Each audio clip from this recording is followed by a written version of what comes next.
This is the front page of Steam. Of the top sellers, over 40% are early access games, and that's being generous considering we're just coming off a summer sale. Luckily, most of these top sellers have very respectable developers. Now, I want to talk about a topic that's slightly misunderstood, and it has to do with the increase in early access games. That is where a user usually pays a cheaper price to get a game that has not reached its final release, and in return they test the game for problems, bugs, stuff along those lines. Now, the issue with that is that the majority of people see it as a way to get games early. And if you try to criticize one of these games, you often get a response along the lines of, the game is not complete yet, or alpha testing, or shut the fuck up, or lots of potential. Now, if I hand you a collection of logs, you're going to say it has the potential to build a treehouse. Some may even go as far as the coolest treehouse ever made, and that's kind of the promises that we get from studios who make early access games.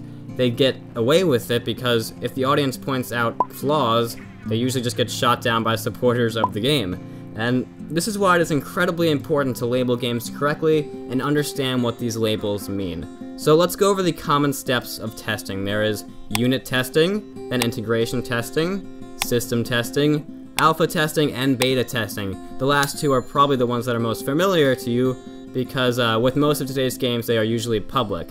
Now I'm going to use an analogy to go through all of these. So let's take a car for example, starting off with the unit testing.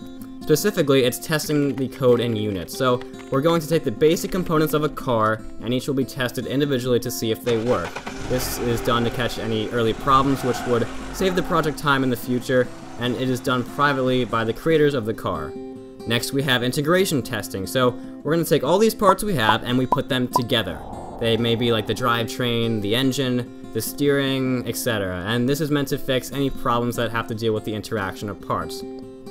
Now the next step is really important. It's called system testing. It's the step prior to alpha, which was what most early access games are in. So the details in this step allow us to see what we can criticize in a game that has reached alpha, and in this case it's supposed to ensure that the car is working as expected. And I'm talking about the major parts, not small flaws. Those are for the next step. This is where we would test if we can actually start the car, see if the brakes work, basically all the major components, and ensure that it will start for everyone who gets to drive this car in the public alpha testing. And that's what we have lastly, alpha and beta testing, which is mainly what this video is referring to. So both of these are meant to improve the quality of the product, but still they have very different meanings. I want to restate some points said in an article by Luke Frailer, I believe it was. He has written multiple articles on how beta programs should work when it comes to software, and this is all part of a beta test management blog. So this is some of the stuff he said. In alpha, you should expect plenty of bugs, crashes, and missing features, while in beta, you should see fewer bugs and features completed. An alpha usually lasts much longer than a beta version because most of the critical issues are fixed. Some features may be changed as a result of early feedback.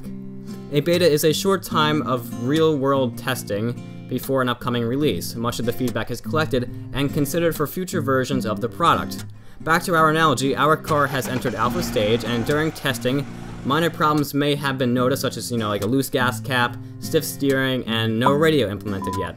Then it entered beta, where the majority of these problems were fixed. The touchscreen radio was added because you want a radio in your car, and many people test the car and give feedback so the creators can see how they enjoy it. And this way, the car creators can make some adjustments before the final release. So what does all this mean? Well, it means that the excuse, "it's not done yet," is not always valid because, well, let's take The Forest for example, a game in alpha. When the game came out, it lacked a save feature. This was later added in a hotfix. Now, in a game where base building and survival is the priority, you would think that having a save function would be pretty important to get right.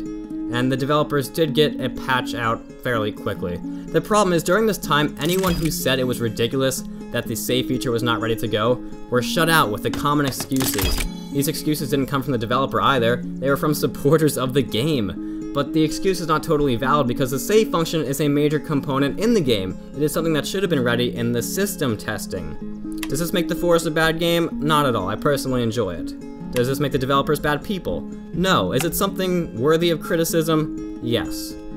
For the most part, games that are in alpha should be criticized for major components that are not working, or certain alpha features that were advertised but not in the actual alpha. It was a bit upsetting when The Forest showed a few features in the video trailer labeled alpha footage, but were not existent in the actual game.